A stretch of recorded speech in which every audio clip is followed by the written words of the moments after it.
Help me. We were friends once. Remember.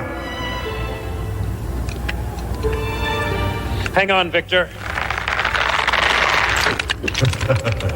You see, you have not the courage to strike the final blow, do you? Just as 10 years ago you failed in our moment of triumph. You betrayed me. Colossus was to be ours together, and now it stands between us. You still have a chance, Reed. Go on. Save me. Do not think for a moment I shall ever rest until I have what is rightfully mine. Here's to the future, my friend.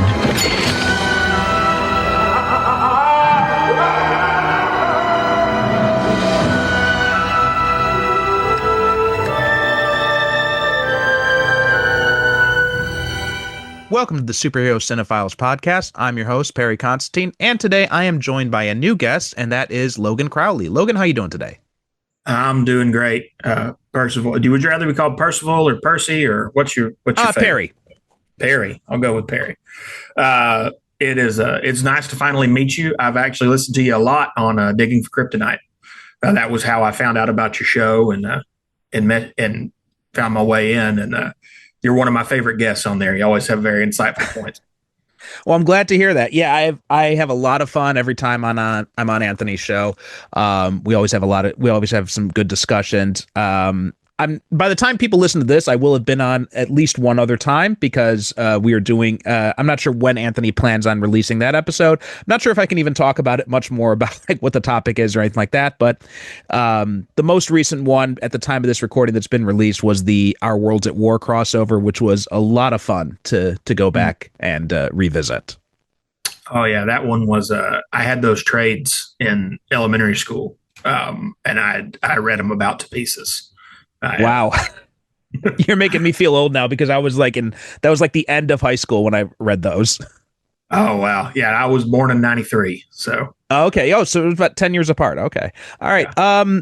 So why don't we talk a little bit about that aspect of things? How did you get into comics, superheroes, all that kind of stuff? I really don't remember, to be honest. To tell you how entrenched this is in my life, I'm named after Wolverine. Like on purpose. My dad was like, this is going to be my son's name because it's Wolverine's name. And then he was a pro wrestler, and he worked at a shop in Dalton called the Fantasy Factory Comics and Games all through my childhood. So I learned to read on comics. I spent, not just a lot of time, not just reading the comics that were coming out, but because I was in the comic shop with one of the biggest back issues in the country every day, I spent a lot of time reading older back issues, getting into that kind of thing. So I don't really know how I got into superheroes. It's just always been. Wow, that's pretty cool. So your dad was a pro wrestler, you said? Was he a pro wrestler of any renown? If you live in North Carolina, you might go, oh, yeah, I remember him from public access TV. But his wrestling name was Big Daddy Al Crowley. That's who I got the last part of my stage name from. But he was pretty good, but he was coming down the pipe. He would have been the same era as guys like John Cena and Randy Orton. And my dad was incredibly talented and an absolute bear of a man. But he's not much to look at in a Speedo. So it was bad timing on that regard. But he was 450 pounds and had so much muscle on him he could do a cartwheel. So he was something to behold. Wow. Yeah. Wow, interesting. And so what about you? Is there anything you're up to these days? What do you do in terms of do you do anything in terms of podcasting or anything like that? Or are you just someone who likes to consume all this kind of stuff? I have just started a podcast with my wife. We're calling it Single Bound. And the idea is we pick single issues of comics and really dig into them. So for instance, if we haven't done it yet, but we will someday. But if we covered Superman for all seasons, it would be 4 episodes, and we'd really dig into each one. So far, we have done one issue, the first issue of the Mark Waid Fantastic Four comic, Superman Peace on Earth, the first appearance of Doc Ock, and sometime in the next week or so, our Bizarro episode is dropping. So okay, we're very new. we'd love to meet some new friends. Awesome. Well, yeah, we'll have to include a link from that in the show notes so people can go listen to your show. And then what about lately? Anything kind of thing that's grabbing your attention these days? Movies, books, TV, comics, and it doesn't have to be superhero related, but anything kind of turning your crank? I am actually really, unfortunately, with Fantastic Four and Superman are pretty much my two favorite comics. And my birthday is in July, so there's not much not superhero related bouncing around in my head right now. The one I'm rereading right now is the Grunwald Captain America run, which I know a lot of people love. Brubaker. That's my favorite Cap run.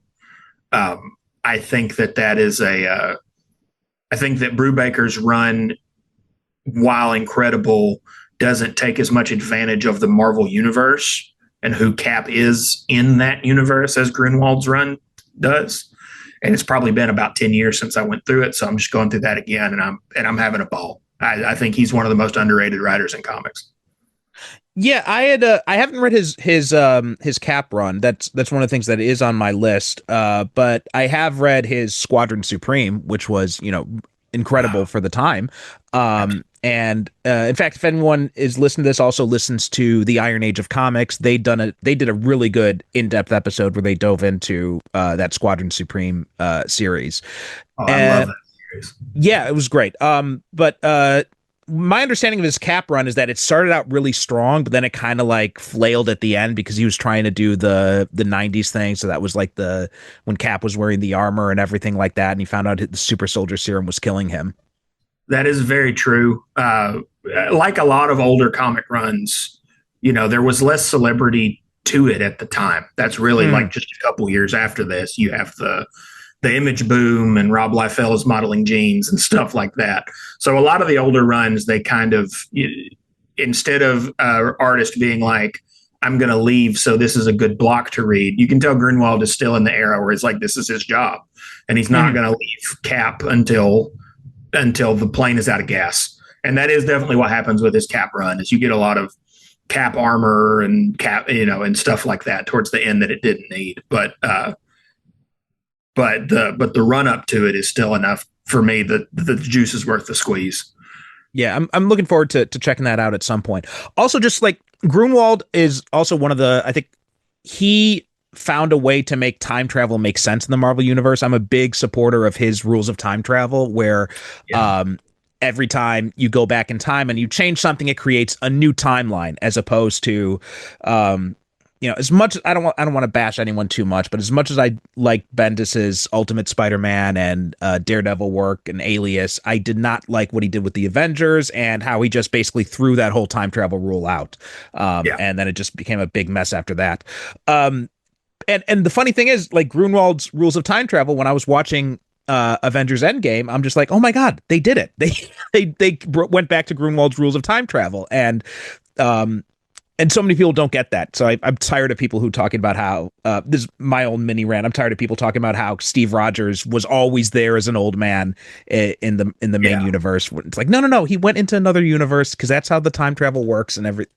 Anyway, don't get me on my soapbox about that. We're in the same boat on that. Awesome. And I'm also very happy to see how much the MCU pulled from that. Mobius, the character from the comic that it's based on, is supposed to be Mark Grunwald. Right. That's right. Because he was the guy. Oh, go ahead. Sorry, go ahead. No, I was just going to say probably what you were about to say too. So go ahead, finish up your thought there. He was the guy. He kind of had the same role in Marvel at that time that like a Mark Waid has at DC now, where if you want to know a question about the history of Marvel Comics, Mark Grunwald was the man. So having him be an avatar of him be the keeper of the time stream, I think is one of the highest honors that there can be. And I was so glad to see that character make it into the MCU, because I never thought in a million years at one time that the TVA and Mobius were going to be in a movie. Yeah. In fact, I think as my understanding is that when the TVA at first appeared, like everybody in the TVA was looked like Mark Grunwald. Yes. Yeah, I think that's true. Yeah. So that was a cool little nod to that stuff. And yeah, and funny thing you mentioned Mark Waid, because I believe my understanding is that they had actually got into like trivia debates about like to just flex their muscles about different trivia things, because both of them were so knowledgeable. Like Grunwald was mostly a Marvel guy, but he had also had like a pretty encyclopedic knowledge of DC as well, which you can see in his Squadron Supreme stuff, because he definitely was pulling a lot of stuff from there. Well, it's my understanding now that they were best friends, which is interesting because from the internet makes it easier to learn things than it used to be. Mm-hmm. For most of my life, I had a bone to pick with Kingdom Come because I read Squadron Supreme first as a kid, and I felt like, as beautiful as Kingdom Come was, I resented how similar it is to the Squadron Supreme miniseries. And I felt like it was unnecessarily close. I'll put it that way. But only within the last couple of years, I've realized how much I owe Mark Waid, another one of my favorite writers, actually, and Alex Ross, an apology, because apparently it was one of Grunwald's deathbed requests. Oh, really? Waid find a way to do that, because they were like best friends, to do that story with the real DC characters, who he had wanted to do it with in the first place. And I just sat there and went, I guess I need to let that grudge go. Yeah, he also had one more thing about Grunwald, and then we'll just move on from there. But he also had famously, his ashes were mixed in with the first printing of the Squadron Supreme trade paperback. So much so that, again, I heard this on the Iron Age, that successive printings have a disclaimer page like this book contains no ashes or something like that. Yes, yeah. That's my understanding that's true. It definitely, whether it's true or not, if you look on the aftermarket, the first run of Squadron Supreme miniseries printings are expensive. Oh, it's definitely true. I know for a fact that it is true, but those successive printings, just they have that disclaimer page on it. But anyway, as for me, like I've been doing so much work to prepare for podcasts and doing other stuff right now that I haven't had a chance to really dive into anything for my own personal enjoyment. But now that we are going to be bringing back comic book discussions on this show for occasional bonus episodes, I am just getting stuff ready and curating stuff for guests, and really looking forward to being able to dive into some of these things, such as you're going to be coming on that show in a little bit to talk about Superman versus Mongol. So that's mostly what I've been doing, just getting stuff ready for that kind of thing. But anyway, today we are talking about the Fantastic Four. This is the last of the Fantastic Four films up until First Steps that we have not yet covered on the show, and it was also the first one. Yes, this is the 1994 unreleased Roger Corman-produced film, infamous in many circles, and we're going to dive into this. But before we dive into that, you had mentioned that you're a Fantastic Four fan, and so talk a little bit about your history with the FF. Again, it's one of those things where I couldn't tell you where that started. I know I had a Human Torch action figure that came in a Happy Meal as far back as I can remember. And then my dad's big thing when I was a kid was he would get me they used to have these books called Essentials. I'm sure you remember, but for anybody listening who's younger than me, they were big bound volumes. You'd get 20 or 30 issues in a go, and they were in black and white.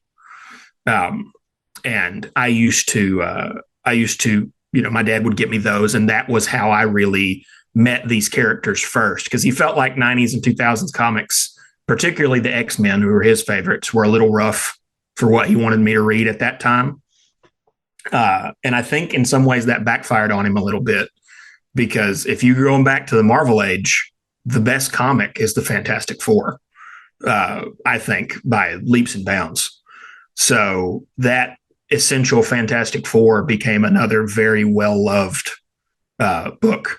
And really, especially the Thing, I love that character because, he just is my dad in a lot of, in personality, in virtues and in flaws.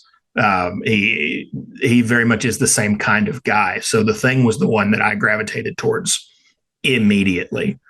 And and that's really how my fandom started. But I've been there every step of the way. I watched the '90s series when it was on, and I actually am a defender of the first Tim Story Fantastic Four movie, not as much the second one.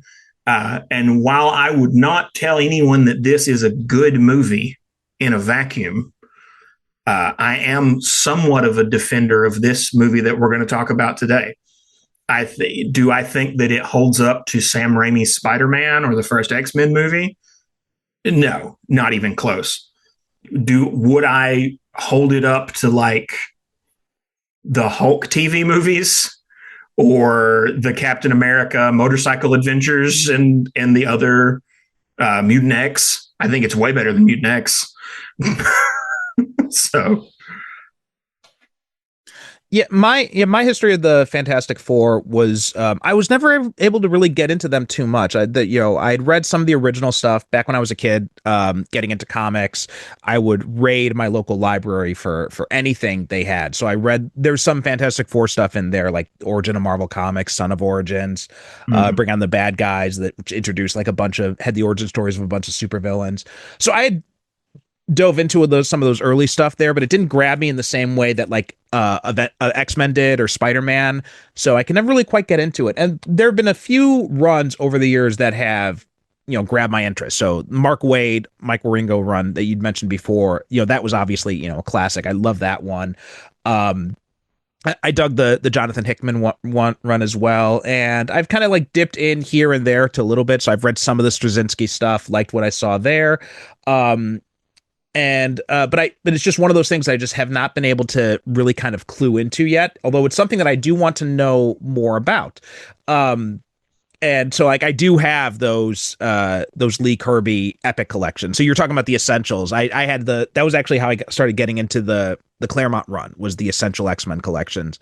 And now these days they have the epic collections, which are basically like the successor to the Essentials, except now they are in full color. So yeah. That's a nice thing to do. And I love those epic collections. I wish DC would, get on the ball and start doing something similar to that. Agreed. But yeah, and but your point about, you go back to the Marvel age, my late co-host, he basically said that if you go back to that Lee Kirby run, that is basically the Bible for the Marvel universe, is what he called it. He was also a big FF guy. He loved the Lee Kirby stuff as well. And like you, I wouldn't defend the first story film over Rise of the Silver Surfer. I think Rise is better. But I do think both those movies get unfair criticism. I think they are much better than their reputation says they are.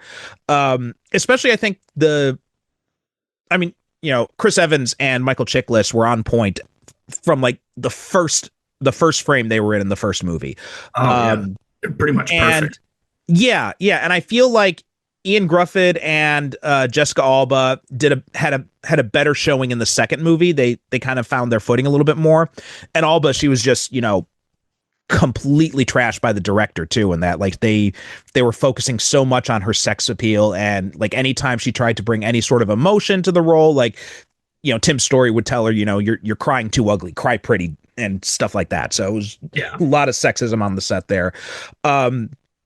And like the underwear scene, which is just completely egregious in the first movie. Unnecessary and stupid. Agreed. Exactly. Yeah. I'm a defender of those films. And I remember reading in a magazine back at the time and seeing a still frame of it. It might have been Wizard. I'm not sure though. Or it might have been some other magazine of the Fantastic Four movie, and they said that it was going to be coming soon. I'm like, oh, okay, interesting. And they had the still frame of the four of them as they go into Doom's castle, and they had a still frame of Doom holding Alicia captive.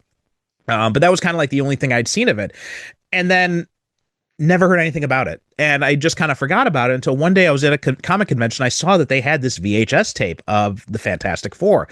And doing some more research, I found out that this movie was never released, that it was just one of these things that and that now only existed in bootlegs at comic conventions.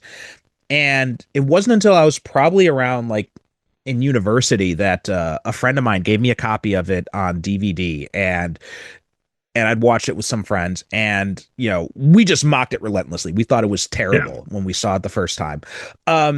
And now when I look at it, when I watched it again last night, I got to credit former guest Mark Buskett. He kind of really opened my eyes to taking a second look at this, because he wrote a review of this, which you can see on Letterboxd, that talked about the movie in a much more positive light. And I'm like, really? And and I really respect his opinion, so I decided to take another look at it last night. That's one of the reasons why I got it for the show. And we had also done an episode with Gordon Demowski a few years back on Doomed, the documentary about the making of this film and the behind the scenes antics, which was an incredible documentary. If anyone hasn't seen that, I definitely recommend watching that. But I hadn't seen the film itself since that first viewing. So going back and watching it last night,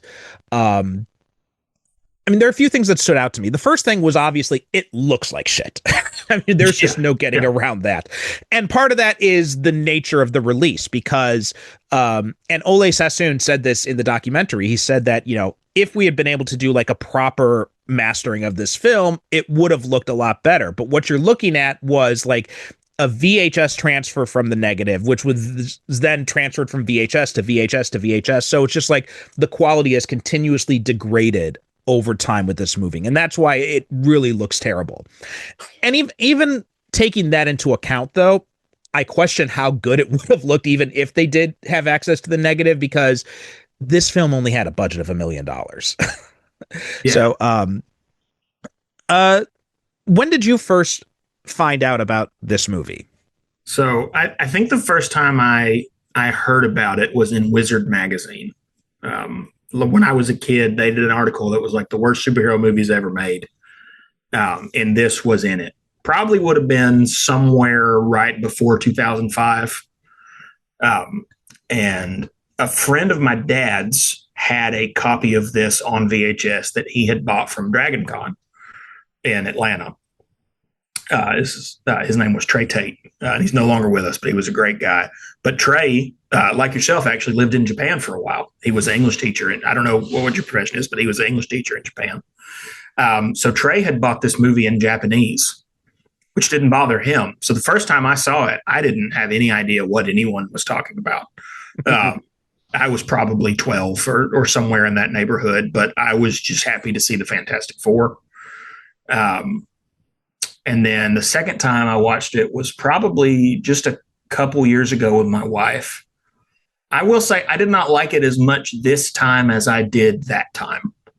I found it more, the first time I thought it was delightful, if bad. But this time I feel like, because I kind of knew where the charms were, the parts that weren't as charming were a whole lot harder to wade through.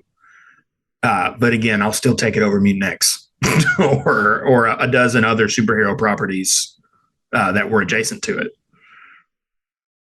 No, yeah, I mean, if you compare this to, like you said, like, comparing to like the Red Brown Captain America stuff, those are terrible. Even like the 1990s Captain America movie, I think this is better than that one. Even that one definitely had higher production budget. Let's talk a little bit about the background for this. So this had like I said, the Doomed documentary really goes into depth for this. So I do recommend people check that out. But the background itself is almost more interesting than the movie, because, this was a situation where Constantine Films and Bernd Eichinger, I think I'm pronouncing that right. They bought the rights to this property for like $250,000. So it was like a really cheap buy. And Stan Lee said that the lawyers like just gave the rights away for this, and like Marvel itself had like no real involvement in it. And now they're competing stories about what was intended here. Stan Lee said that the movie was made just to secure the rights, and there was never an intention to release it. Eichinger and Corman both denied this. They said that Corman said he was under contract to release it. Eichinger said that it was because of Avi Arad. And Arad had confirmed this. He was on vacation and he was wearing a Fantastic Four shirt, and a fan saw him wearing the shirt and said to him, he's like, "Oh wow, I'm really looking forward to the movie." And that was the first time Arad had heard anything about the movie. So he contacted the producers and he said, like, "What are you doing? You cannot release this thing." And he basically, like, apparently he had paid them off to never release it. And Arad himself had never actually seen the movie itself. He purchased the film for a few $1 million and ordered all prints destroyed to prevent the release. And it was only exhibited once in public in 1994, and then after that, I'm not sure exactly how. I think Doomed talks about how it got out there, and like I think someone had made a copy or something like that, and that's how it got out. And then obviously, on one of the big tragedies is that the cast had no idea that any of this, that they were just doing this for it to never be released, apparently. So there's a lot of back and forth about he said type of thing going on here. And you know, and there's some interesting behind the scenes things. There's some now pretty big names who auditioned for this. Like Patrick Warburton apparently auditioned for Ben Grimm. Really? Yeah, Mark Ruffalo, Nick Cassavetes, and Titus Welliver all auditioned for Doom. Now, I'm not sure if this is exactly accurate. I'm not sure, because, you know, this is off of IMDb, and I'm not sure if maybe Ruffalo, Cassavetes, I could see that makes sense. Ruffalo and Welliver, I'm not sure if maybe they're mixing things up and if they had auditioned for the Tim Story film or what, but because I'm not sure what the age overlap is for that when this film would have been casting. But also, surprisingly, one of the biggest name in this movie is Mercedes McNabb, who plays young Sue Storm, and then she would go on to play Harmony in Buffy the Vampire Slayer and Angel. Is that who that is? I knew she looked familiar, but I could not put my thumb on where I knew her from. Wow, that's a small world moment. Yeah. Now, one of the things that struck me when I was watching it last night is the opening, right? Because the opening, it feels like it is definitely trying to be Superman the movie, right? The score is very evocative of the John Williams Superman theme, and the opening credits going through space, which was actually cribbed from another Roger Corman film called Beyond the Stars, I think, or something like that. Battle Beyond the Stars. Battle Beyond the Stars. Thank you. Yes. And it's so interesting that you say that. I actually, the YouTube version that I watched cut the opening credits off. Oh, so really? I saw everything but the movie, but it started in the college classroom. So I missed that first bit. And yeah, so one of the things that really struck me rewatching it is that this was an earnest attempt, right? Low budget, yes, right. You know, terrible budget. And the sets look, it all looks like this was all filmed like on one set basically. And it looks like it. It feels like they are never out of it feels like they are always in the same room in this movie. Clearly big fans of the source material, though, like you said. A lot of this, particularly the backstory of the FF, is pulled right out of the Byrne run. The suits are pulled right out of the Byrne run. I was impressed. I was impressed with the attempt, I guess is the best way to say it. I felt like they did a lot with a little. You know, it is clearly basically one set, but the way that they use furniture and the decorations on the walls and stuff, you know, I don't remember if they call it the Baxter Building or the Four Freedoms Plaza or what they refer to it as. It's clearly the same building as Doom's castle, but I feel like they do a pretty good job just with set dressing and everything of giving them very different feels and aesthetics. It kind of reminded me of a play in that regard. Yeah, I think a play is a good way of describing it. It definitely kind of had that look of it. Pulling from the Byrne run, I haven't read the Byrne run, but I do know from Reputation about the how he had basically retconned. I don't know if it was a retcon or not, but he'd basically established that Reed and Sue first met when Sue was a kid, which that scene just creeps me out in this movie, and it really just drives home just like how creepy that thing that Byrne did, which Byrne apparently did this a lot because he was also insistent that Colossus be above the age of 18 when him and Kitty Pryde got together, which again, I don't know what his weird thing is with this, but it's very creepy in a modern context. It is. John Byrne is a figure that I have a lot of mixed feelings about. I have to do a lot of Death of the Author, I think, when I'm trying to enjoy John Byrne comics because they are equal parts. The highs are incredibly high and the lows are bewildering. Mm-hmm.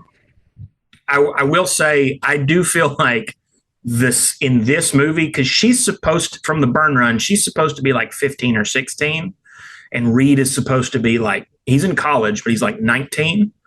Mm-hmm. I do feel like in the comic, they do a better job of making it clear that he's like, oh, you're just a kid. Mm-hmm. You know, he doesn't see it that way until they meet again when she's older. I don't feel like the movie cut that line as well as this did, but the biggest problem is that Ben and Reed are played by the same actors. So maybe they're supposed to be 19, but they both appear to be 40. And she doesn't appear to be 16. She might be 11. Yeah, she's like 11 or 12 years old. I think Mercedes McNabb was at the time of filming this. And also, like, you know, she oversells the crush on Reed, I think, so much so that it feels like when you see Rebecca Stabb and in the modern day 10 years later, and it is also like the 10 years thing also feels weird because, like you said, it's the same actors. And also like so if we're thinking that he was, well, also Reed says that they've been doing this for 4 years. So it seems like they're in like graduate school or something, or like they're in their last year of university. So Reed's got to be like 21, 22 or something like that. Right. And that also doesn't quite jive with the, I mean, I know it's possible, but it feels a little bit weird for him to have the graying temples then 10 years later. It doesn't feel like it really kind of fits too much. Well, especially not they just look like they sprayed a can of silver paint on either side of his head. They're very unnatural. Exactly. Yeah. I think they could have done without them, actually. Also, just like and I know this comes from the original comics, right? The idea of Sue and Johnny going on the flight with them. But one of the things I think that the Tim story did very well was it gave an actual reason for Sue and Johnny to be on that flight. Right. Johnny was a pilot himself. Sue was a scientist herself. And I think that seems to be kind of retroactively added into a lot of more modern retellings of the FF story. And I think that's a good thing because it just feels really weird why you would bring along these two kids that you were renting a room from their mom, bring them on a space flight. Well, it does. The problem, I think, with the adaptations and why you have to get her, it makes sense in the original context because something that we seem to want to forget, or Marvel wants us to forget about the Fantastic Four origin, is it starts with crime. They are stealing the rocket ship because they won't let Reed go up. So then that becomes, why are Sue and Johnny there? Because they won't snitch. They're another pair of hands that he can teach to direct things without having to worry about them ratting him out to the authorities. And that it seems like something that Marvel has completely forgotten in the years since, and kind of wants us to forget. Because I think it goes, now they kind of want Reed to be this kind of aloof nerd in characterization, really, I guess, since Ultimate Fantastic Four is where I've really felt that. Which Mark Millar's depiction of Mr. Fantastic in general, I think, is what kind of brought that into the comics. I think someone at the Marvel office thinks that makes him more relatable, and the stealing of the rocket ship clashes with that. And one thing I did dig about this is this Mr. Fantastic, I mean, not a ton of charisma because the acting is not, no one here went to Juilliard. But this is a more charismatic, confident Reed Richards. And even though they don't steal the rocket, this is a Reed I could have seen having the gumption to do that. Yeah, and I think you're right. I mean, again, I'm not very familiar with the FF and the comics, but I do think you're right. I think most of that uh, aloofness and just kind of like the almost like the borderline sinister depictions of Reed that we've seen in some modern comics. I think it definitely came from Millar because he had, especially Civil War, I think was a big push for that. Yeah. He was just, yeah, I do not like that idea of Reed so much so that, and that seeped into the popular consciousness because you see this on social media when people are talking about Reed's character. And that's actually why I really liked Ian Grufford's performance in the story films because I felt like he did a good job of kind of capturing Reed's like, he's someone who gets very over exuberant about science and stuff like that, but he just kind of he's absent-minded, right? He just gets singularly focused on something is what I think it is more is, but he means well. And I think that came through in Grufford's performance, which and then it didn't and I think like that is more the Reed that I kind of look to is more interesting.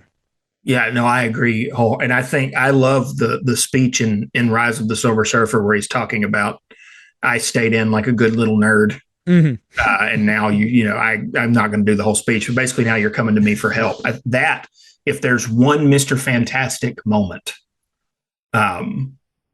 where you could watch one moment on screen and kind of get who this guy is, I think that is the best that has happened on camera so far. I actually am excited about Pedro playing the character, though.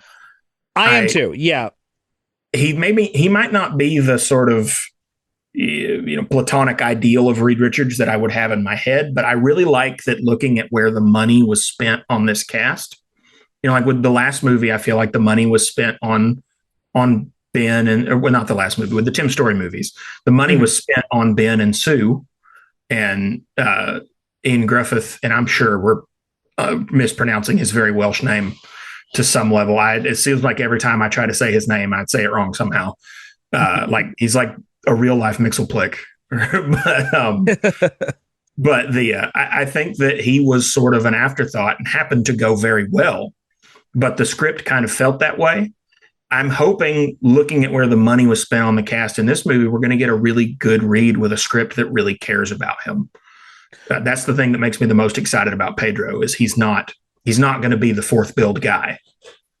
Yeah, I mean, I think that's, and judging from the trailers too, it does seem like, and Pedro, he's got a lot of, he's become very big now from like The Mandalorian and The Last of Us, and he's shown like incredible range just in those two parts. So, and I think, and then also, much as I didn't like that movie, Wonder Woman 84, he was also, he showed, a completely different side to his performance then. So I'm really looking forward to, I'm not psyched about the mustache, but it is a 60s period piece, so I guess I can forgive it.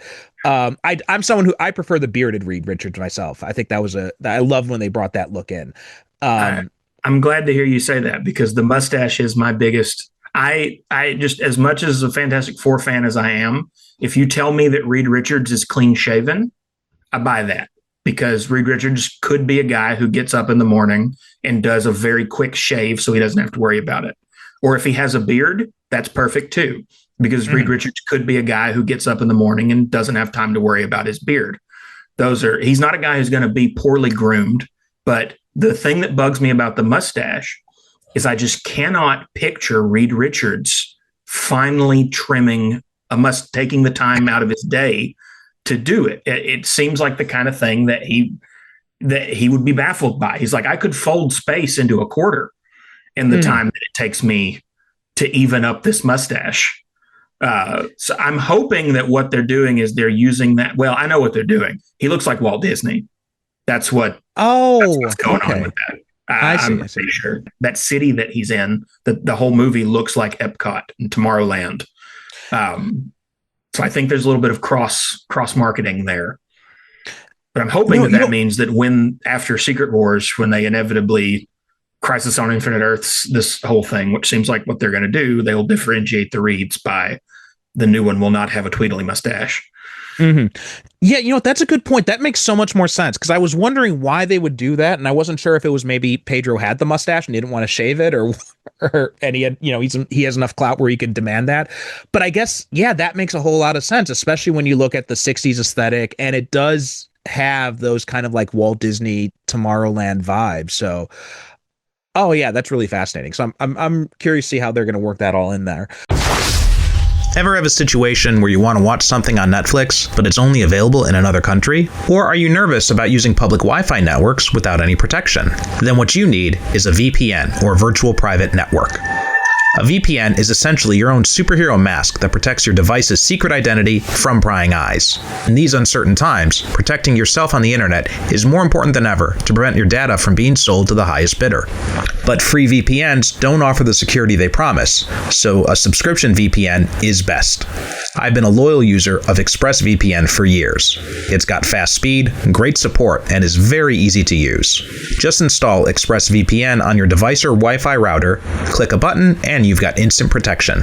You can also select which country you want to browse from, which gets around geo-blocking on streaming services like Netflix and Disney+. If you'd like to try out ExpressVPN, you can get a free trial by clicking the link in the show notes. So what are you waiting for? Start protecting yourself today. Since you're listening to this show, I already know you love watching superhero movies and TV shows, and you just might enjoy superhero comics. But how about superhero novels? I'm giving away 2 free superhero novels and 1 free superhero short story. Visit percivalconstantine.com/SCP to get access to Vanguard, Heroes Forged, the first novel in my own Avengers and X-Men inspired superhero novel series, and Ronin Born, my cyberpunk superhero novel set in a futuristic Japan. I'm also throwing in Fire and Lightning, a free prequel story to my new Power Rangers-inspired superhero series, Omega Knights. So visit percivalconstantine.com/SCP, those are just the letters SCP, to get started, or click on the link in the show notes. And now, on with the show. But anyway, let's get back to this movie. What was kind of your feeling of the cast?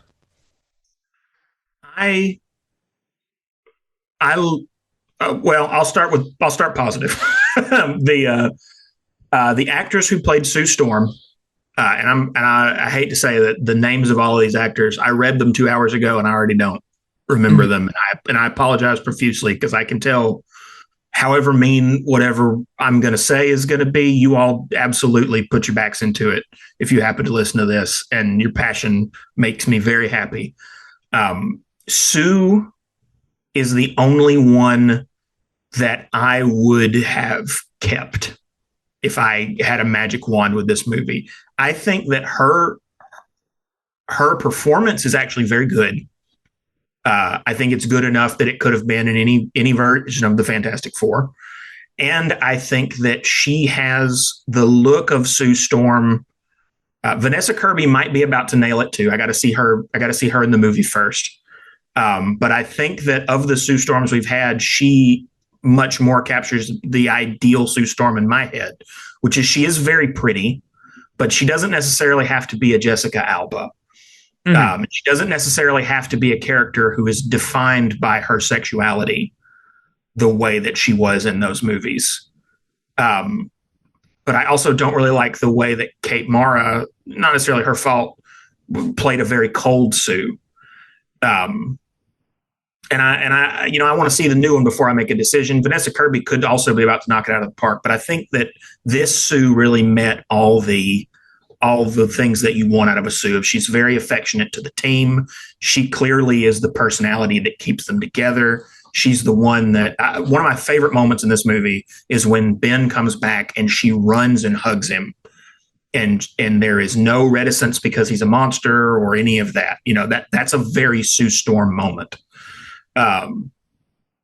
After her, the guy who plays Ben before he changes would have been a fantastic The Thing.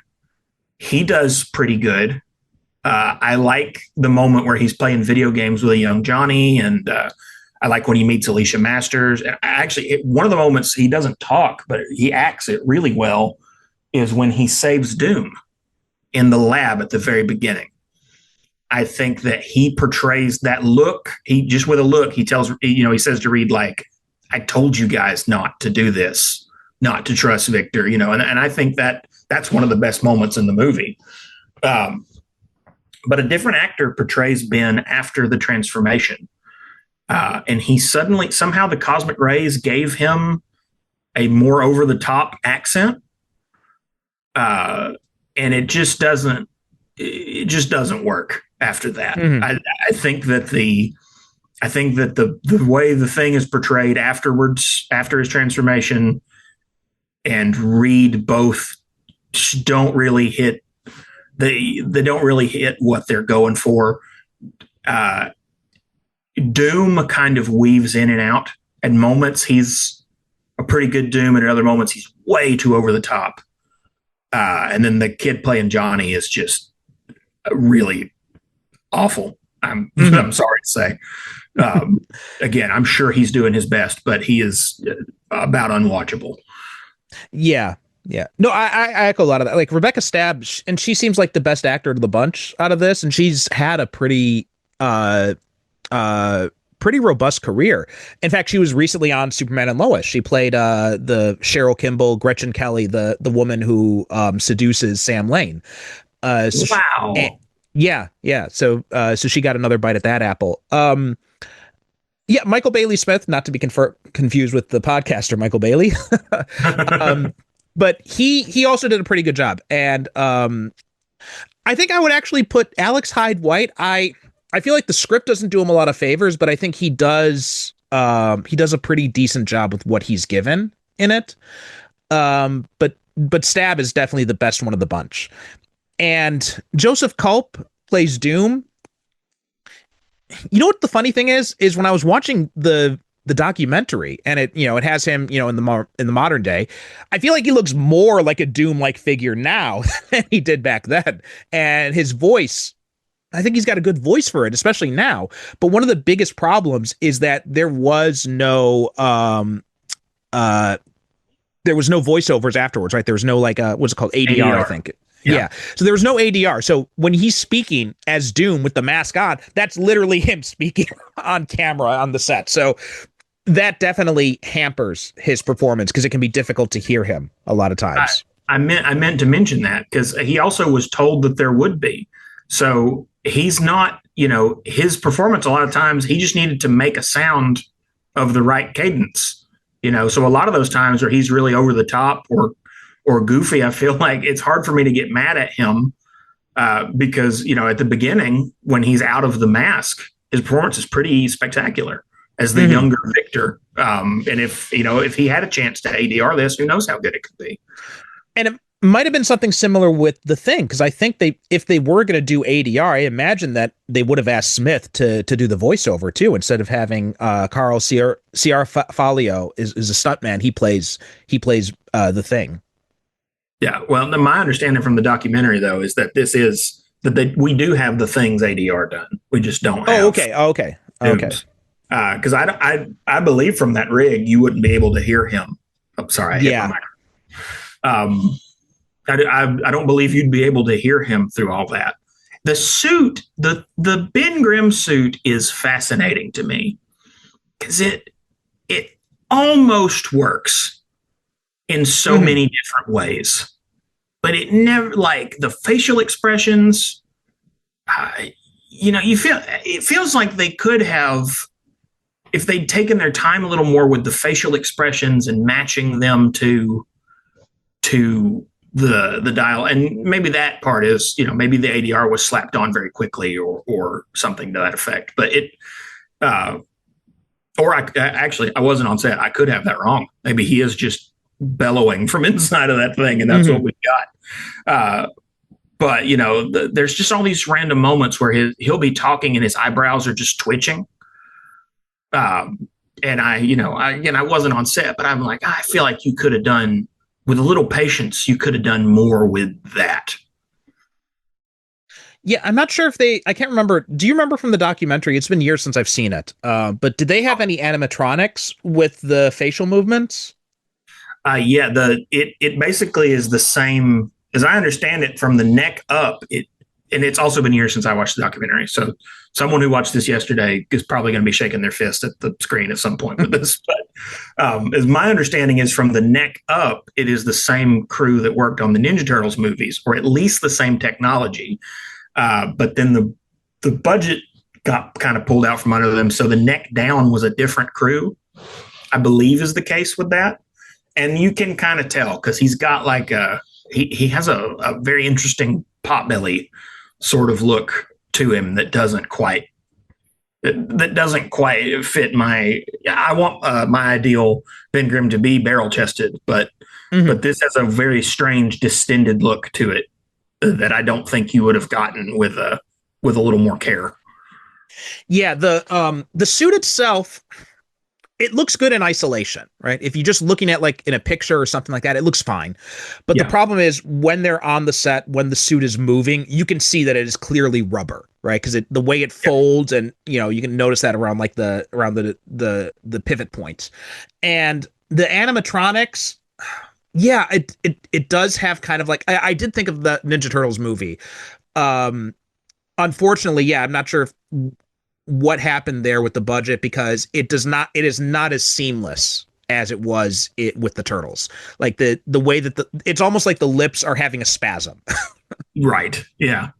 And I do hate we're getting our second. My brain keeps refusing to acknowledge that the Josh Trank Fantastic Four movie is a Fantastic Four movie, which I guess means I have my brain well trained. But this is our second CGI Ben Grimm. And I kind of hate, I miss the animatronic suits. I think in Ninja Turtles, they're about perfect. There is a movie called Star Kid from the 90s that is not a very good movie. But I remember the suit in that being clearly where all of the budget of that movie went. And I actually think in the first Tim Story movie, the Thing suit is pretty spectacular. The amount that he can move and fight in it in the first one is very impressive. I think in the second one, they made some changes to make it easier and faster to get in and out of. And I just feel like you can really tell in the second one that he cannot move as much in whatever the second. And the first one took 16 hours to apply to him.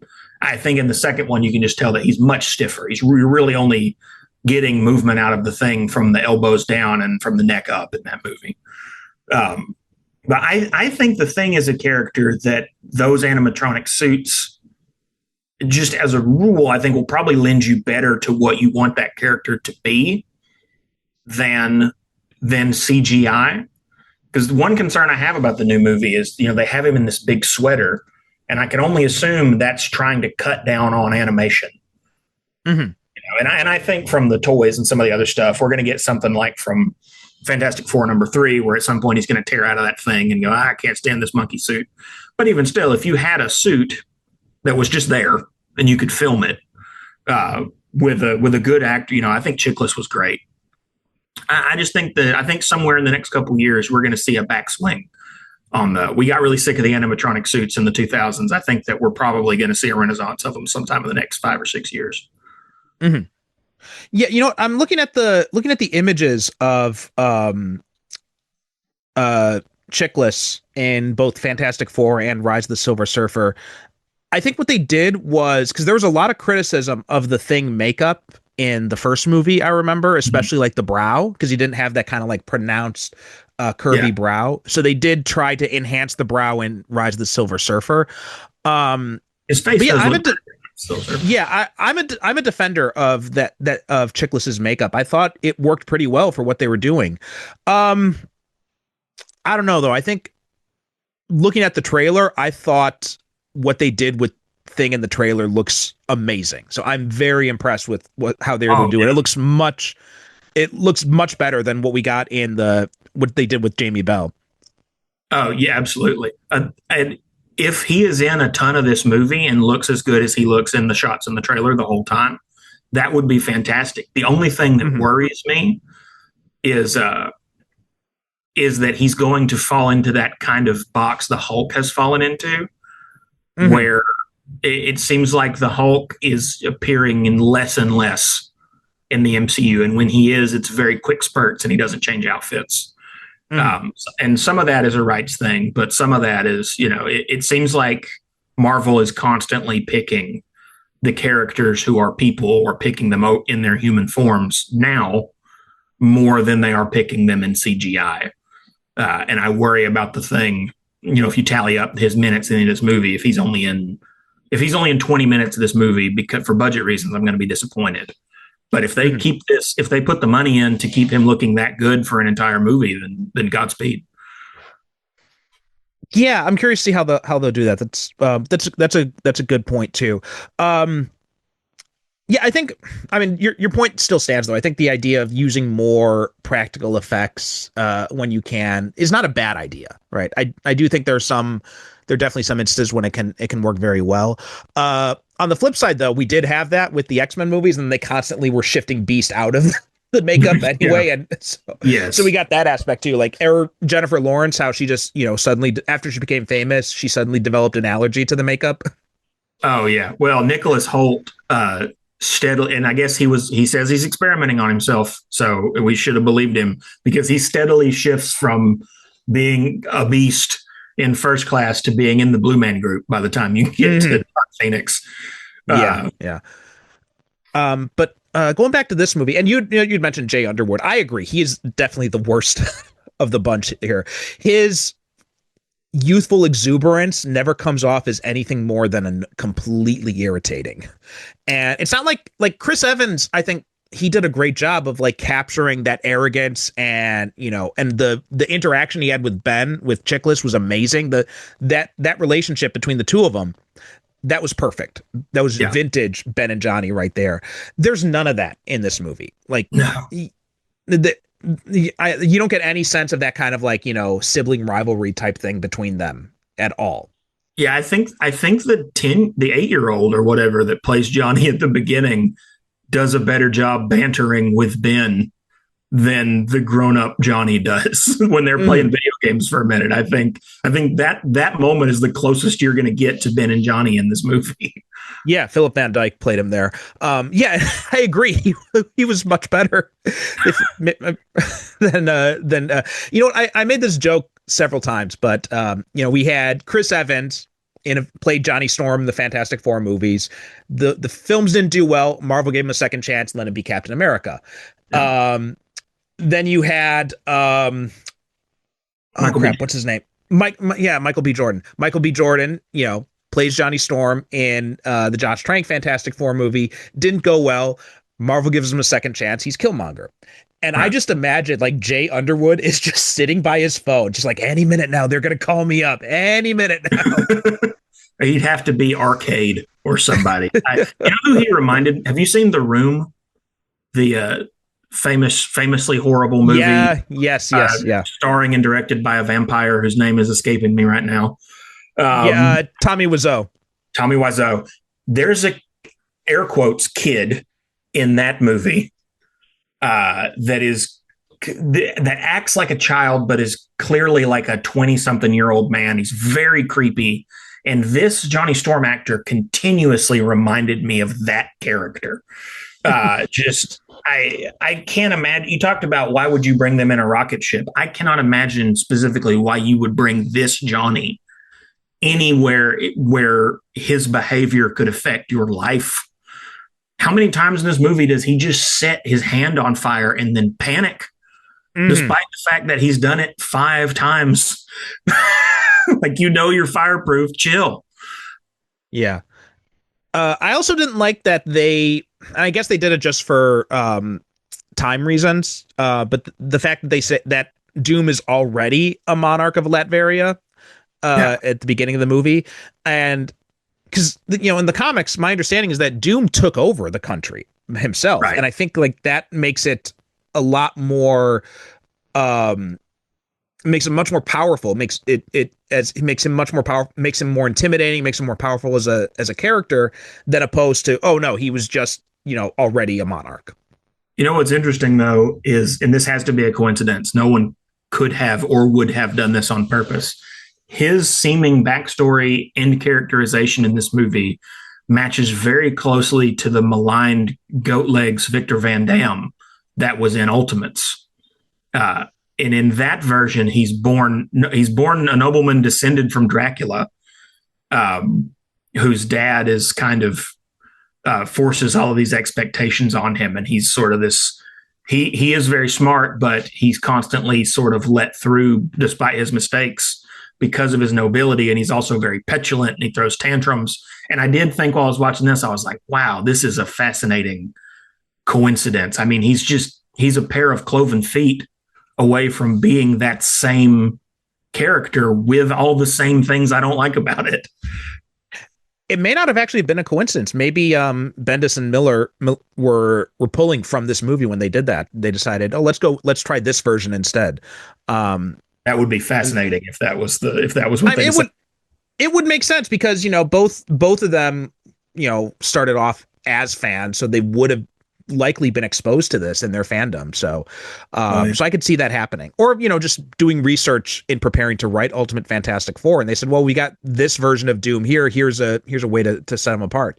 But it's also just, you know, it could also be coincidental because it is, you know, it's not a big leap to make to make him born a monarch instead of be taking control himself.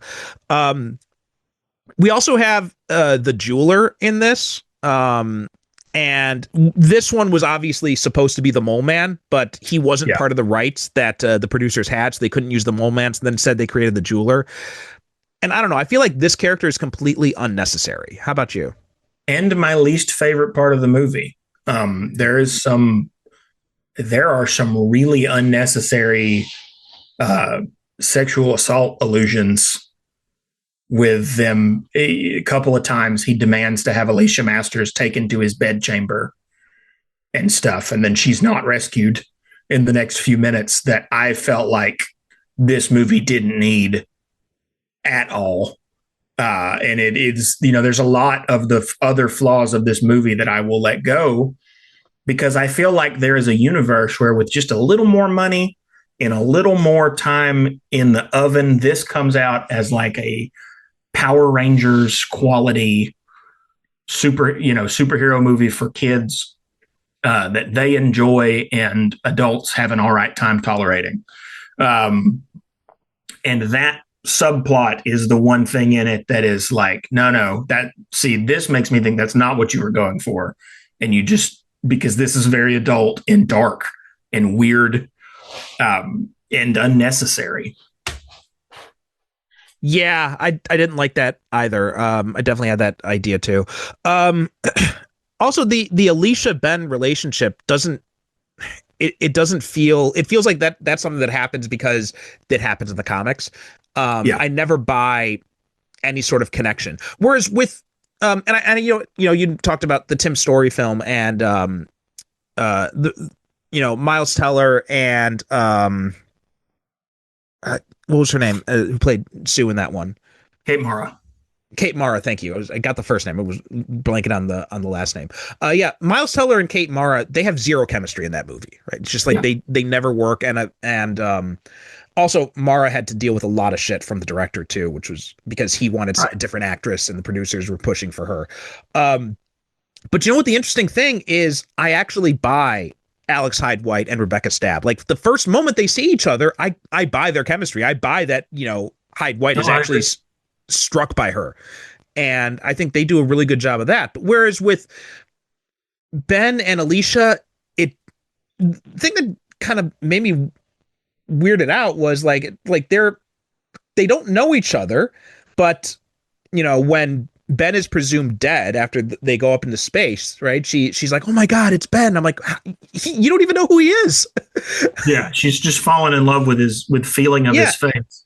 And then after that, and then when he, when Doom takes Alicia hostage and, Ben threatens to clobber him, right? Alicia begs him not to risk it, and she tells him he loves her. She loves him. I'm like, what? Which may be the worst line delivery in the movie, in a movie that is rife with terrible line deliveries. But the way she says "I love you" is very beggy and sad in a way that doesn't make you feel romantic. It makes you feel like this woman has been through such an ordeal. She is desperate to just not die. It doesn't make you feel like she really loves him. I think one of the most psycho decisions in this movie is when they initially meet. He knocks her over and shatters her statue. and then he wants to help her up, and he does that by grabbing her by the waist and picking her up over his head. Can you imagine if you just picked up a blind person over your head without their consent, how the other people around you should react? But no one, including Reed, seems to care as she screams and demands to be put down. It's very bizarre. There is so much creepy treatment of women in there, from the pseudo grooming relationship between Reed and Sue to the implied sexual assault by the jeweler. And then, right. And that scene too. And I was also weirded out by that when I was watching this. Yeah, it's very, very strange. And like I said, it's the biggest black eye of this movie. Also, when she tells Ben that she loves him, he turns back into his human form and has to run away. And that's never explained. He runs just outside in the street, and he turns back into the thing, and he screams up to heaven, but he doesn't go back in. Like, man, you're just outside. If you're the thing again, just go back in there. Yeah. And I guess that's a budget thing or whatever. We hadn't even talked about some of the scene transitions in this movie. There's a scene where the thing beats up 4 guards, and instead of having a fight scene, the camera just spins like a turntable. There's a couple of moments like that that really had me scratching my head. Yeah, and there's also the where I think most of the budget went was in the Human Torch laser scene, which is just, oh God, this is just terrible. There's just no way around it. Well, that whole scene is previs. So even if it was where most of the budget was supposed to go, even that is not. The reason that looks so bad, from my understanding from the documentary, is that was not ever supposed to be what it was. It was a previs mock-up of what was going to be there, but that's all we have now. Oh, that's right. I remember that. I remember that now from the documentary. Yeah, you're right. Yeah. Back when X-Men Origins Wolverine came out, there was an early version of it before all the effects were completed was released online. Do you remember this? Did you see this version? I did not see it. My dad did see it. And he told me we were going to see X-Men Origins Wolverine. I was very excited about it. As I mentioned, I'm named after Wolverine. And I really, even at that age, really wanted another swing at Sabretooth. Although I think Tyler Mane actually could have been a good Sabretooth. They just didn't do that. He has other roles where he acts and gets to talk. And I think he could have been the very kind of cackling, menacing Sabretooth that I was familiar with. But so I was really excited about Liev Schreiber. And I'm also a huge fan of the Blob. I have such a soft spot in my heart for super strong lummox characters. The Rhino, the Blob, Solomon Grundy, the Juggernaut. That is an archetype that just, it will sell me a comic every time. I don't know why. I've always been that way. And so when the Blob was on trailer to that movie, so my hype level was very high. And I remember my dad, he saw it at a friend's house and came home and he was like, I think you just need to temper your expectations. Well, the reason I say it's because that sequence with Johnny intercepting the laser, it reminded me a lot of that unfinished version of X-Men Origins Wolverine. And really? It's just because they both look really bad in the previs type thing. Yeah. So I guess I can cut them some slack for that, especially because they didn't have much of a budget to work with, and this was, basically all they had to go on. I mean, it's funny because you can do so much now with technology you can just get on your own. So I do wonder if, someone could just animate a better sequence for that. I do wonder if anybody has animated a better sequence for that, because I feel like you could do that using, After Effects or something along those lines. Oh yeah. Well, I mean, there's a lot you could do, but at a certain point,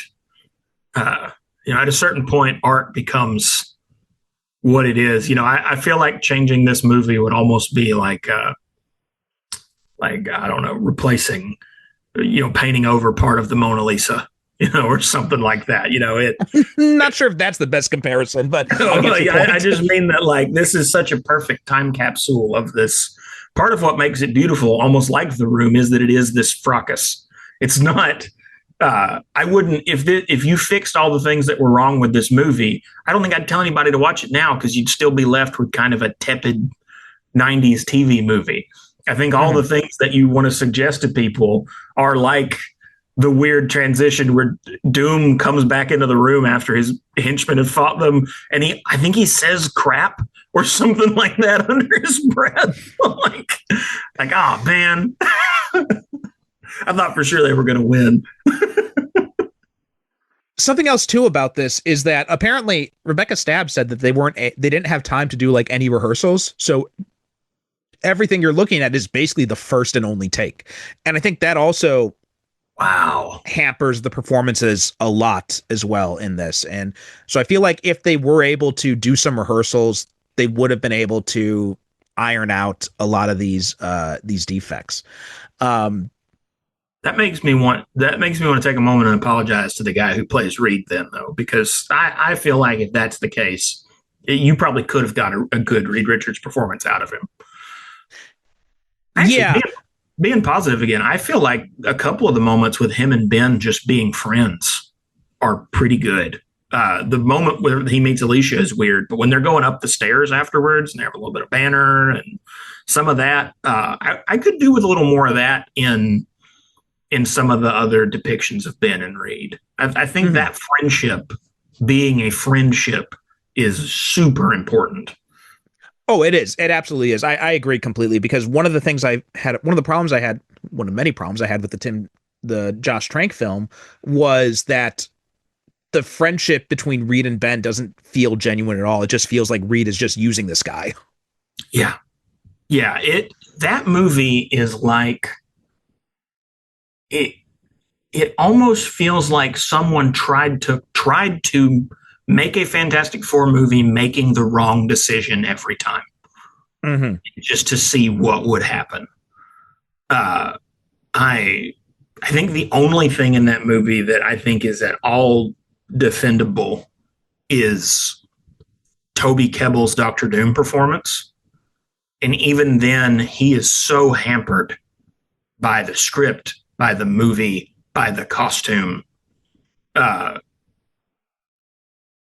It's almost impossible to appreciate even a second of that. But the last time I saw it, I just closed my eyes and listened to him talking, and I was like, okay, he's got something here. But the rest of the movie is like I said, it's like they tried to make a wrong turn every time that the GPS told them where to go. Yeah. Yeah. And I think the summation of this movie is, it's much more earnest than I think anyone would have, than it has any right to be. And you get a feel that people were, especially after watching the documentary, I had a newfound respect for everybody involved after watching the documentary and seeing, how they really were earnest in this. And they really did make an effort to try and do the best with what they have. But there's only so much, you can only stretch $1 million budget so far. And especially with something like the Fantastic Four, like you need a bigger budget than what they had here. I mean, this had a smaller budget than Superman 4, and Superman 4 looks like shit. So that goes to show you. I will say I do like this movie more than I like Superman 3 or 4. So, and I definitely, if I was ranking Fantastic Four movies, I think this is, if not I'm going to say both. I think it's a better movie and a better Fantastic Four movie than the Trank one. They have different flaws. Absolutely. But this is a more coherent, visually the Trank movie is better. But this is a much more coherent story than that is. I can at least tell you what happened and when it happened, which I don't think is a feature the Trank movie came with. Yeah, the only thing the Trank movie has over this is, I think, Johnny Storm. That's it. Like, Michael B. Jordan as Johnny is the only good thing I liked about that movie. And whereas this one is a terrible Johnny Storm. Yes, I'm glad you mentioned that. Actually, I had forgotten about. I have a real beef with the fact that with some of the ways they portrayed him. I think that you lose all of your inclusiveness points when, in nearly 100 years of Fantastic Four comics, we've never had Johnny Storm get arrested. You turn him black, and now his introductory scene has to be him being let out of jail. Mm-hmm. I think that kind of thing really hampered that Johnny for me. But I should say I would keep Toby and him, and maybe Miles. I don't know, maybe not Miles Teller. I think Miles Teller would like, a lot of, and I'm not the first person to suggest this. Lots of people have said it, but I think you get Miles Teller as the Maker. I think he'd do a great job as that. Oh, he'd knock that out of the park. Well, and that's that sort of, I'll go back to being positive in a second, but that sort of, Miles Teller has a petulance to him that he has a hard time turning off unless he gets to be funny, which you can't really do with Reed. But his Reed comes across as very petty and small. And the scene that is a terrible Mr. Fantastic scene, but a great The Maker scene in that movie is when Doom picks him up by the neck and says something like, "You always thought you were smarter than me." And Reed looks down at him and says, "I am smarter than you," which is just not the irony of Doom and Mr. Fantastic is supposed to be that Doom is infuriated because Reed Richards is smarter than him, and Reed Richards could not care less. Reed Richards has never for one moment in his life cared who was smarter or as smart as him or anything. He has for all the flaws that he might have as a person, Reed Richards does not have an ego in that way. And that moment to me, I think is the difference between the ultimate Reed that becomes the Maker and the 616 Reed, and really makes me feel like Miles Teller would knock that out of the park.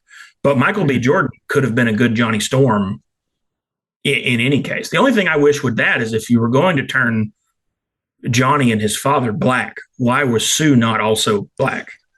Yeah, I had the same thing. That whole thing about she was adopted from Kosovo as a Kosovo refugee, it didn't quite work, and it just felt like unnecessary backstory when you could have just cast a black actress to play Sue. And I had this problem with Ultimates too. I don't like their father being in the picture. Something that doesn't get talked about enough is the fact that their mother was out of the picture and their father, the reason has changed over the years. Sometimes she's dead, sometimes she left. But I think foundational to Sue and Johnny's relationship is that their mother and father are out of their picture, and their mother is out of the picture, and their father is in prison. And so Sue, who is much older than Johnny, have a very similar relationship to like Nani and Lilo from Lilo and Stitch. She's his sister, but she's also his mother in a very real way. She has been his caretaker for most of his life. And one of the complaints that I have with the Trank version is they don't have that relationship at all. Yeah, they have like no relationship to speak of, really. And that Johnny loses a little when you take that away. Sue, I think, loses something immeasurable, because I think the core of Sue Storm's character is that she is the caretaker. She is the people protector of the Fantastic Four, because that is the role that she understood she was meant for from her earliest age, taking care of Johnny. Like, having to raise Johnny in that way, to me, is as important to Sue Storm as Uncle Ben dying is for Spider-Man. That's how she becomes the character that she is. And because, frankly, Reed, Ben, and Johnny can all be assholes, that is the secret sauce of the Fantastic Four, is Sue is keeping them together. She is the only one that is not explosive and childish and temperamental. And she, some of the best interaction moments between them are Sue really leading the team. And I think I think really every adaptation has lost that to a certain extent. I think the story movies dodged at it, but never gave it enough runway. I think the new movie, just based on the trailers, I think that's something the new movie is going to nail. It looks like they're really focusing on that, on Sue's role on the team as sort of the leader. They don't really have a leader. They don't have a Captain America, but I think that Sue being the glue between everybody else is something that it looks like from the trailers they get in the new adaptation. Yeah, I'm with you on the Vanessa Kirby aspect. I feel like from the trailers we've seen, and she's very prominent in them, and it feels like they are anchoring it does feel like they're anchoring this movie more on Reed and Sue than the Tim Story films did, which felt like they anchored it more on Ben and Johnny than anything else. And I do feel like Reed and Sue seem to be getting a lot of play based on what we've seen in the trailers so far. The fact that, Sue's pregnant, and we know from concept art, and we know from there's some toy images that leaked as well. So we know that, Franklin is going to be in this movie as well. So I think there's going to be, we're definitely going to see a lot more focus on Sue. And I think the story films, they tried to get at that dynamic, but again, you had this kind of push and pull between the idea of let's capitalize on the fact that Jessica Alba is a sex symbol versus, let's try and push this version. Let's try and make Sue similar to she is in the comics. And you can see Alba trying, and I give her a lot of credit. And I think she gets unfairly criticized a lot for that movie, when I think she's doing the best anyone could have done in that situation. No, I really think she does a pretty good job under the circumstances, but also just like getting it, the few moments that she does get, I think she does kind of get at the heart of Sue's feeling of being overlooked, which is, fundamental to the character, but also how she is the one who is capable of putting her ego aside. Whereas particularly in that scene, Victor and Reed, but really all of the Fantastic Four struggle with that. I think she gets, I think all four of the story films are really solid, and the interaction between them is great. It's just the superhero parts that get let down. And I said this when we talked about those films, that I really feel like the characters are pretty good in that. But the stories are pretty terrible in both of them. You know what though? This movie has some really interesting, I don't want to say good, but it has some really interesting imagery. The first fight between them and the Doom guards, that is very cool and very comic booky. I can see myself getting very excited about that if I had seen it as a kid, and and not in Japanese. So I could understand what was being said. And there's a moment where Doom sits on his throne. I think they do that with a matte painting. It kind of reminded me of the Masters of the Universe movie, but it looked really cool. He's at the top of this like staircase, and I think only his chair is the only part that's really there, and the rest of it is some kind of either painting or digital rendering. But I thought that looked great. Yeah. There's like I said, there's an earnest attempt here. I'm not a big fan of the costumes. I like that they tried to go for the burn look, but I feel like especially on Sue, that collar is too large, and it's like the 4 is like basically on her stomach. So yeah. and they feel like they're just kind of like taped on or something. So it doesn't, the symbols don't really do a whole lot for me in that. Go ahead. No, you go ahead. I was just going to say something else. I was just going to say the on the costume note, there's a part that makes me so uncomfortable where Reed uses his foot to kick a laser over to free them. But when they zoom in on his foot, because it's a white sock, it's not a boot, you can see all of his toes and toenails through the boot of the thing. And I was like, that's a horrible. We need slightly more stable molecules in the shoe. At the very least, yeah, you should have put on a firmer boot just for that close up. Yeah. Yeah, and also that scene just didn't really make sense. I couldn't really understand how that works, because everyone else seems to be like in pain, but Reed is not. So yeah, whole thing and so the basic summation is it's an earnest attempt, but there's a lot of problems with the script. I don't think the script is that great in a lot of places.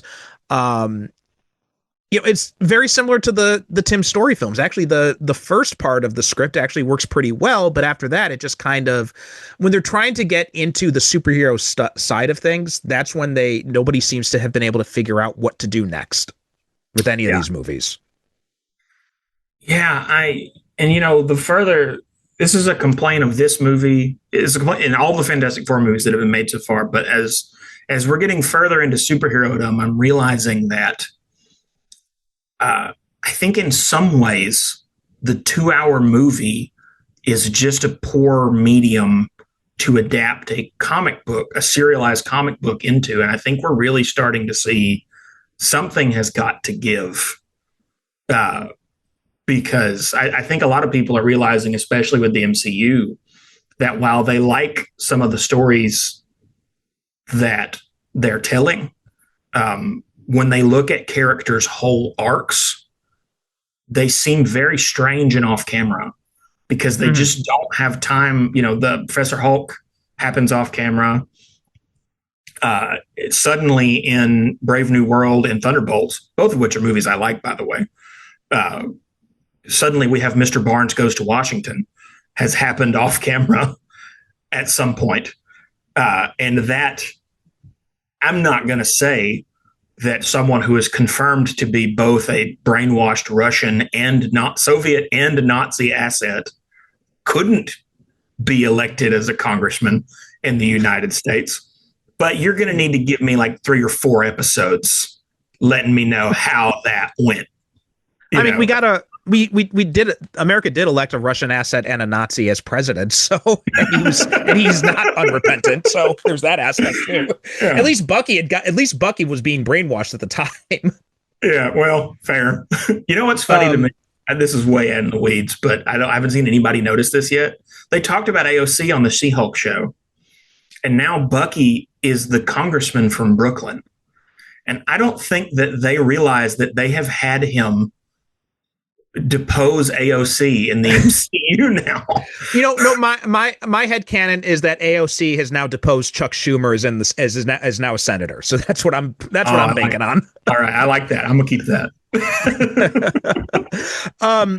But that's a good point. And one of the things I've argued too is like I think the movie format does work for some characters, right? Like I think if you're talking the Avengers or the Justice League, a movie makes sense for something like that because those are like big type of stories. Captain America, Iron Man 2, I think they can work well in the movie side of things.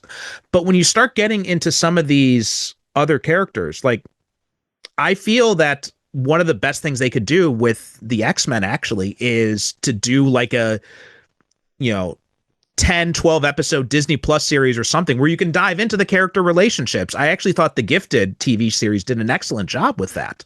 Yeah, I think you're right. It was very surprising at how well they did. And obviously X-Men 92, Wolverine and the X-Men, X-Men 97, they all proved this as well. Like, the serialized format really lends itself well to a TV show, obviously, and that lets you build up the characters and the relationships. And like if I was running Marvel Studios, I would probably want to do that as like have the X-Men involved in smaller stake stories in a Disney Plus series or something where you can get a sense of their characters and who they are and all that, and then build up on that and tap off each season with like a big movie. So then you can have like your Dark Phoenix saga or your God Loves Man Kills or something like that in the form of a film. Really?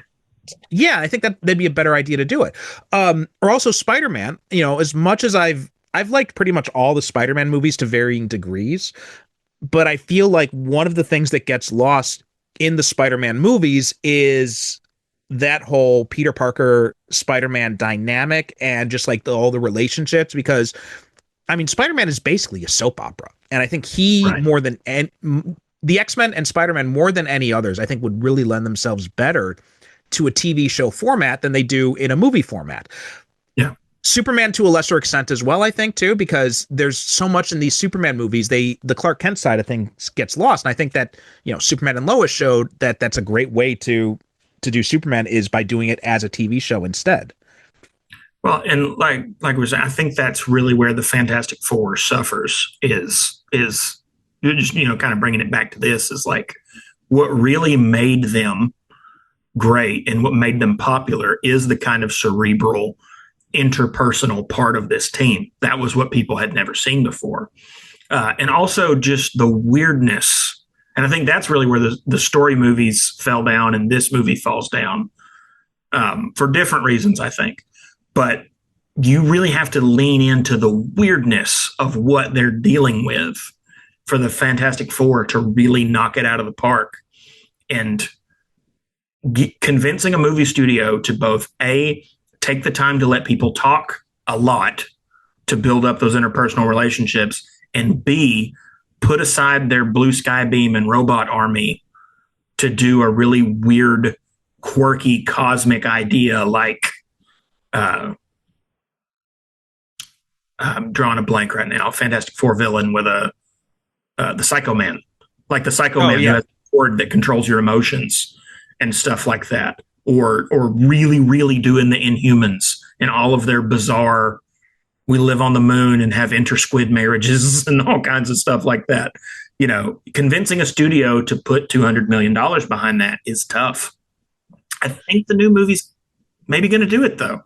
Yeah. Well, I think also one of the things that all these movies have gotten away from, I mean, I guess in a weird way, the Josh Trank movie kind of did this, is the fact that they keep forgetting the explorer aspect of it. One of my, I had mentioned this in the Rise of the Silver Surfer episode, and we talked about that, but there's a scene when Sue comes to Reed and she talks about how the city is trying to charge them for like destruction from like when they stopped an armored car robbery. And I'm like, the Fantastic Four should not be stopping armored car robberies. They should be exploring weird dimensions. Right. I feel like that's something that keeps getting lost in this movie too. Like there's Doom's plan is, to shoot a laser at New York City. I'm like, where's I feel like we need more of this like exploration aspect. And the Trank film kind of did that with the Negative Zone, although it wasn't called the Negative Zone. It was called, I can't remember what it was called, but it was something else ridiculous. And that's something that they should have more of. I think that I feel like this movie is going to lean more into the family aspect and to the explorer aspect. So I'm really hoping that is the case. Yeah, it definitely looks like it is. But I will say that as of right now, until July, I think this is probably the one thing this movie can put a feather in its hat on. This is probably the closest adaptation of the source material that the Fantastic Four has, not counting animated series. Mm-hmm. I do think that this movie, for all of its massive warts, does kind of give you the gist of like, what is this like? And accidentally, one of the big feelings you get from the Fantastic Four is this is so weird. And for better or worse, I can tell you, I watched this movie and I went, God, this is so weird. So bravo, I guess. No, yeah, I think more than anyone, this is definitely the closest adaptation we've gotten so far of the FF. And I do, if they had more money, if they had more time, they could have done something really interesting here. But even still at the time, I'm not sure necessarily if the technology was even really there to do the Fantastic Four justice back then. I mean, Thing, you could have done, like the Turtles prove. But when you start getting into, guys who are on fire and flying around the air, that's tough to do with 1994 effects technology. So I feel like there were definite limitations that they were working with that no amount of money I think could have really done it justice back then. Oh gosh, we hadn't even mentioned, I think the worst part of this movie effects wise consistently is Reed. The stretching effects of this movie are unbearable. The famous scene of the pool noodle arm coming out of the sunroof at the end is just, it makes me sad to look at it. Yeah, I mean, like, human stretching powers are difficult to do in any context. I think that's one of the reasons why we've only seen like one small shot of Reed stretching in First Step so far, because I think everybody involved knows that if we show too much of this, it's going to look ridiculous. So they're not going to put a whole lot up there right away. You know, I don't think the story movies get enough credit for how good that stretching looked, especially for the time. Yeah. I think they did a really good job in those movies of making sure you didn't forget of, like, you know, sometimes superhero movies are bad to forget their characters' powers. I think those movies did a good job of, like, you know, he's rubbery. When we hit him, he's not going to fall like a man. He's going to kind of spring, you know, he's going to kind of sag if you freeze him, if you melt him, you know, stuff like that. It is something I'm a little worried about with the new one. I understand that maybe we're not seeing much stretching because that's one of the effects you're going to get done last, and you don't want it to look bad before as people's first handshake. But I am a little concerned in the trailer that we're not seeing more of, well, just more of Reed doing superhero stuff. Mm-hmm. That is the only thing with what we've seen with Sue in the trailer so far, is I'm a little nervous they're going to go a step beyond her being the leader in an interpersonal sense and have Reed be really kind of quiet and sidelined. And I hope we don't see that. I hope that's just the trailers trying to let Vanessa Kirby shine because they know they don't have to sell Pedro to people. Right. Well, we are recording this, you know, in June, but the movie's by the time people listen to this episode, the movie will have been out for a few months. So, oh, really? Yeah, because we backlogging episodes right now. So all of this might be kind of moot. So people will be able to tell us. People are probably shaking their hands at the screen right now at what they already saw. So, but anyway, yeah. But I think that's a good note to end on. Yeah, like you know, it's an earnest attempt. It was didn't go over so well, but interesting backstory. And it's, if you've never given it a chance, I mean, you know, go in with your expectations sufficient, because this is not a movie that is going to blow you away visually. Like, understand that it does look terrible, but putting that aside, I think it's an earnest attempt, and it's worth a look at more than anything else. And I think, you know, me and my wife watched it this evening, and it's the second time we've seen it. But the first time, we had some snacks and we were cracking jokes. And, you know, don't watch this alone for the first time, right? Get some buddies. Treat this like the superhero version of The Room. Get some buddies over. Have a good time.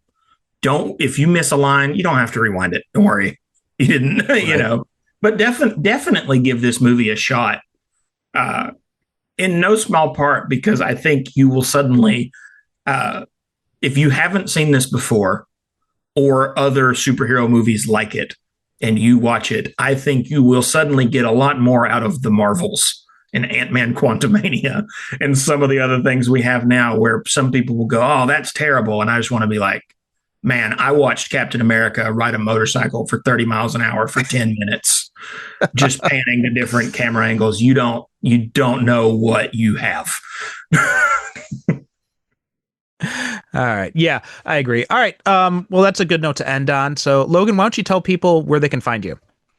Okay. Again, you can find me at Singlebound Podcast on it's Singlebound on Spotify, Singlebound Podcast on Instagram for updates.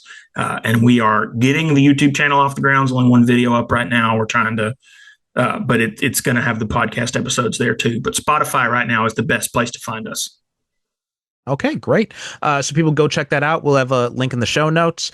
And as for us, superherocinephiles.com is the website, superherocinephiles.com on Blue Sky, and Super Cinema Pod on Instagram, Threads, although mostly I just post on Blue Sky, so you can find me there. Thanks so much for listening, and we'll talk to you next time.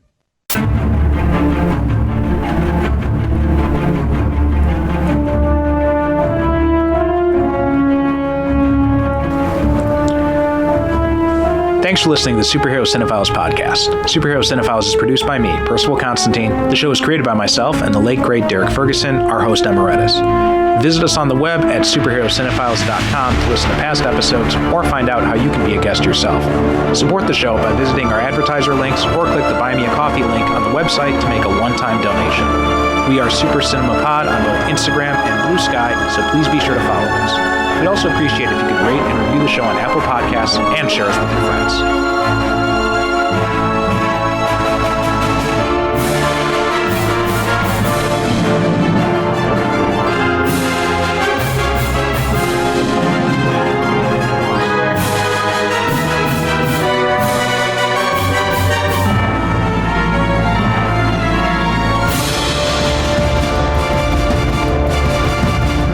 Thank you for listening. And as always, good night, good evening. God bless.